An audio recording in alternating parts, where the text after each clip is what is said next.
Hi guys, welcome to my study channel Target Point English classes में आपका एक बार फिर से स्वागत है। आज का टॉपिक है डेमोन्स्ट्रेटिव एडजेक्टिव, यानी तीसरे नंबर तक हम लोग एडजेक्टिव में पढ़ लिए हैं। क्वांटिटी, क्वालिटी, नंबर और डेमोन्स्ट्रेटिव। चौथा है हम लोग का डेमोन्स्ट्रेटिव प्रोनाउन। पिछला वीडियो में एडजेक्टिव ऑफ नंबर सिर्फ पढ़े थे और ये नेक्स्ट वीडियो में डेमोन्स्ट्रेटिव एडजेक्टिव पढ़ रहे हैं। तो आइए सबसे पहले समझते हैं कि डेमोन्स्ट्रेटिव एडजेक्टिव होता क्या है। The adjective use to point out some person और थिंग। ध्यान दीजिए, यहां पर दो वर्ड आया है, सम पर्सन और थिंग्स। ध्यान दीजिए, यहां पर पॉइंट आउट का मतलब कि उस वर्ड को चुनना है, उस वर्ड को कि जिससे वहां पर दर्शाया जाए कि किसी व्यक्ति और वस्तु का वहां पर निर्देश किया जा रहा हो, जहां पर इंडिकेट किया जा रहा है। ठीक है, जैसे देखिए कि the adjective use to point out some person, किसी भी व्यक्ति या वस्तु को सूचित या इंगित करने के लिए किया जाता है, तो उसको क्या बोलते हैं? डेमोन्स्ट्रेटिव एडजेक्टिव बोलते हैं। दो ही चीज को, या तो व्यक्ति को ना तो वस्तु को, यहां पर दूसरा चीज को नहीं। ठीक है, जैसे देखिए इसमें कौन कौन से वर्ड आते हैं। एक आता है दिस, दैट, दिस, दोज और सच। ये सब सारे वर्ड क्या है? तो ये डेमोन्स्ट्रेटिव एडजेक्टिव है। क्या है? ये डेमोन्स्ट्रेटिव एडजेक्टिव है। जैसे एग्जाम्पल से समझते हैं, हमने प्रोनाउन जब पढ़ाया था डेमोन्स्ट्रेटिव प्रोनाउन, तो आपको बताया था कि दिस, दैट, दिस, दोज और सच के तुरंत बाद, यानी इसके ठीक बाद जब कोई नाउन रहता है तो उसको हम बोलते हैं डेमोन्स्ट्रेटिव एडजेक्टिव। ठीक है, लेकिन हमने नोट में फिर लिखा है कि जब दिस, दैट, दिस, दोज और सच के बाद कोई नाउन प्रयुक्त नहीं रहता है तब उसको क्या बोलते हैं? डेमोन्स्ट्रेटिव प्रोनाउन बोलते हैं। याद रखिएगा, दिस, दैट, दिस, दोज के बाद और सच के बाद नाउन रहता है तो एडजेक्टिव, अगर नाउन नहीं रहता है तो क्या होगा? प्रोनाउन। ठीक है, अब समझिए कि this man will guide you, this man will guide you. तो दिस के बाद क्या है? मैन है ना। तो यहां पर दिस के बाद मैन है, यानी दिस के बाद यहां पर नाउन है। तो इसी तरह से पता चलेगा कि दिस के बाद जब नाउन है तो डेमोन्स्ट्रेटिव एडजेक्टिव हो जाएगा। क्या हो जाएगा? डीए हो जाएगा, यानी डेमोन्स्ट्रेटिव एडजेक्टिव हो जाएगा। इसके बाद I did not like that omen. That के बाद फिर ओमेन है, बता रहे हैं ओमेन है, तो ओमेन क्या हो जाएगा? फिर डेमोन्स्ट्रेटिव एडजेक्टिव। समझ में आया? सॉरी, ओमेन नहीं होगा, दैट होगा डेमोन्स्ट्रेटिव एडजेक्टिव। यहां पर देखिए, या तो व्यक्ति नहीं तो वस्तु, दो ही चीज का प्रयोग बताया जाएगा।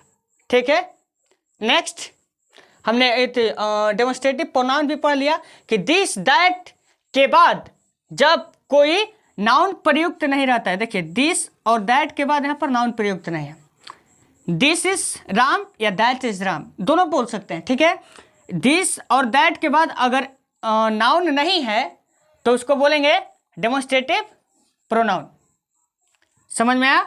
दिस और दोज आर कैट्स, यहां पर आर है, दिस और दोज के बाद क्या है? आर है। तो दिस और दोज के बाद जब आर है यानी नाउन नहीं है। नाउन नहीं है तो सिंपल से हम बोल देंगे कि डेमोन्स्ट्रेटिव प्रोनाउन है। यहां पर दिस और दोज क्या है? डेमोन्स्ट्रेटिव प्रोनाउन है। यही नाउन होता, दिस और दोज के बाद अगर कोई नाउन रहता तो ये क्या हो जाता? Demonstrative adjective. समझ में आया? कोई दिक्कत? क्लियर? अब आगे पढ़ेंगे हम लोग पोसेसिव एडजेक्टिव। पोसेसिव एडजेक्टिव पढ़ेंगे, रब कर सकते हैं। अगर नहीं समझ में आया हो तो एक बार फिर से इस वीडियो को पॉज करके या बैक करके आप देख सकते हैं। ठीक है, यहां तक कोई दिक्कत? एक बार फिर से हम बता दे रहे हैं इसे कि जिस एडजेक्टिव का प्रयोग व्यक्तियों या वस्तुओं को सूचित, इंगित या निर्देश करने के लिए, ध्यान दिए, व्यक्ति और वस्तु दो ही चीज है, व्यक्ति और वस्तु को निर्देश किया जाए कि यहां पर हाँ व्यक्ति हो रहे हैं कि वस्तु हो रहे हैं, किस जगह पर, तो उसको क्या बोलेंगे? डेमोन्स्ट्रेटिव एडजेक्टिव बोलेंगे। दिस, दैट, दिस, दो, सच, ये सब कितने ये सब वर्ड जो है ये क्या है, डेमोन्स्ट्रेटिव एडजेक्टिव है। जैसे this man will guide you, this के बाद क्या है, नाउन है। अभी बताया ना कि दिस के बाद दिस, दैट, दिस, दोस और सच के बाद अगर नाउन रहेगा तो उसको एडजेक्टिव बोलते हैं, और दिस, दैट, दिस, दोस और सच के बाद अगर नाउन नहीं रहता है तो उसको क्या बोलेंगे, डेमोन्स्ट्रेटिव प्रोनाउन बोलेंगे। समझ में आया, कोई दिक्कत? तो पिछले वीडियो में हमने बताया था, प्रोनाउन जब पढ़ाया था तब पर भी बताया था, एडजेक्टिव पढ़ा रहा हूं फिर भी बता रहा हूं, ठीक है। अब आइए नेक्स्ट पढ़ते हैं, पोसेसिव एडजेक्टिव। 5 नंबर है पोसेसिव एडजेक्टिव। रब करें, हो गया। अब next 5 number possessive adjective. Possessive adjective अब क्या होता है? पोसेसिव एडजेक्टिव शो पोजीशन और रिलेशन। ध्यान दीजिए, पोजीशन का मतलब होता है अधिकार और रिलेशन का मतलब होता है संबंध। जिससे अधिकार और संबंध का पता चले उसको क्या बोलते हैं, पोजेसिव एडजेक्टिव बोलते हैं। क्या बोलते हैं, पोजेसिव एडजेक्टिव बोलते हैं। समझ में आया? एक बार फिर कि पोजेसिव एडजेक्टिव से अधिकार या संबंध का भाव व्यक्त होता है। ध्यान दीजिए, अधिकार और संबंध किसी से। अब अधिकार का मतलब क्या होता है, किसी पर आपका क्या अधिकार है। जैसे ये मैंने पेन लिया, इस पेन पर किसका अधिकार है, मेरा है या किसी और का अधिकार है, मतलब किस पर हक है। ये जो बोर्ड है, इस बोर्ड पर मेरा अधिकार है कि किसी और का अधिकार है। इस टाइप के वर्ड अगर आएंगे तो इसको क्या बोलते हैं, अधिकार बोलते हैं। और संबंध, संबंध रिलेशन किसको, यानी अपने आप जिससे रिलेटिव है, रिलेशनशिप है, जिससे संबंध है, किसी चीज का संबंध है। जैसे आप लोग से मेरा कुछ और संबंध है, मम्मी पापा से कुछ और संबंध है, तो इसको संबंध बोलते हैं, ठीक है। तो इसमें पॉजिटिव एडजेक्टिव में क्या क्या आएगा, तो अधिकार और संबंध का भाव व्यक्त होगा। तो समझिएगा क्या होगा, पॉजिटिव एडजेक्टिव। इसमें वर्ड कौन कौन सा आता है, तो इसमें वर्ड आता है my, our, your, his, her, its और देयर। ये सब जितने भी वर्ड हैं ये क्या है, पॉजिटिव एडजेक्टिव है, ठीक है। अब देखिए, जैसे एग्जांपल से समझते हैं, this is my, your, his, our, her, its, their. This is my, चाहे योर, हिज, आवर, स्कूल, एक लिख सकते हैं। इसके बाद इट्स कलर इज ब्लैक, इसका कलर जो है वो क्या है, काला है। तो ध्यान दीजिए, हम जितने भी एडजेक्टिव बताएंगे, जो भी हम यहाँ पर वर्ड लिख रहे हैं, इस वर्ड के बाद तुरंत बाद क्या आएगा, नाउन जरूर आएगा। एडजेक्टिव में उस वर्ड के बाद तुरंत नाउन जरूर आता है, ठीक है। ये नेसेसरी होता है। कभी कभी अपवाद में, एक्सेप्शन में हो जाता है कि वो नहीं आता है, उसका बात ही छोड़ दीजिए, ठीक है। अब देखिए यहाँ पर, जैसे दिस के बाद इज है, तो यहाँ पर दिस प्रोनाउन हो गया। अभी पिछले वीडियो में बताया डेमोन्स्ट्रेटिव में कि दिस के बाद अगर इज होगा तो क्या हो जाएगा, प्रोनाउन। लेकिन हमको यहाँ पर दिस नहीं देखना है। क्या देखना है, हमको देखना है कि यहाँ पर अगला वर्ड जो क्या है, माई हो गया, योर हो गया, हिज हो गया, आवर हो गया, ये जो वर्ड है ये क्या है, इसके बाद क्या है, स्कूल। तो स्कूल को क्या बोलते हैं, कौन सा नाउन है, नाउन है ना। तो इसको नाउन, जब नाउन है this, that, sorry, my, our, his और योर के बाद नाउन है, तो उसको क्या बोलेंगे, पॉजिटिव एडजेक्टिव बोलेंगे।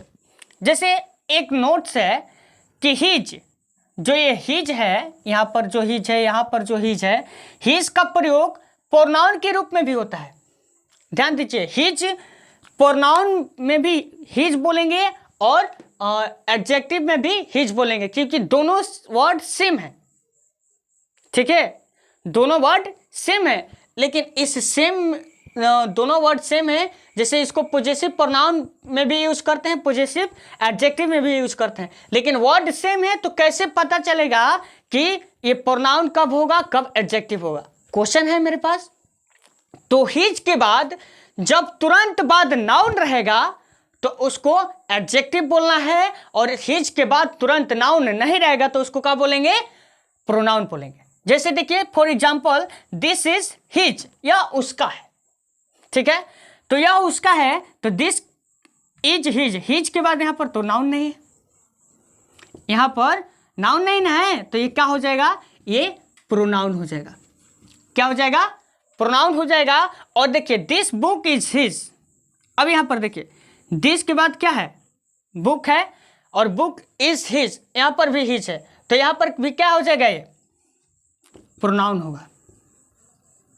समझ में आया। अब रहता कि जैसे हमने एग्जांपल दिया था कि दिस इज हिज कार, यह कार उसकी है, तो यहाँ पर हिज का मतलब क्या हो जाता है, हिज के बाद क्या है, नाउन है ना, तो यहाँ पर क्या हो जाता, ये एडजेक्टिव हो जाता। समझ में आया, ये एडजेक्टिव हो जाता लास्ट वाला। बाकी ये दो जो होते हैं ये क्या है, प्रोनाउन होता।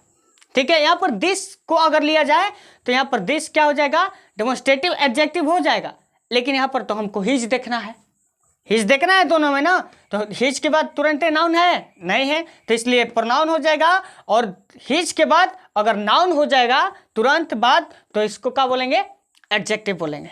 कोई दिक्कत, समझ में आया, तो समझ में आया तो ठीक है, और नहीं भी आया तो भी ठीक है, ठीक है। क्योंकि नहीं आया समझ में तो समझ लीजिएगा कि आपका ध्यान पढ़ाई पर नहीं है, कहीं और है। ठीक है, मिलते हैं नेक्स्ट वीडियो में, तब तक के लिए इतना ही, ठीक है। और अभी तक मेरे चैनल पर नए हैं तो प्लीज़ मेरे चैनल को सब्सक्राइब कीजिए, बेल आइकन को दबाना ना भूलिए, और वीडियो अच्छा लगे तो अपने दोस्तों में शेयर कीजिएगा, ठीक है। Thanks watching for this watching for this video. Bye, जय हिंद, जय भारत।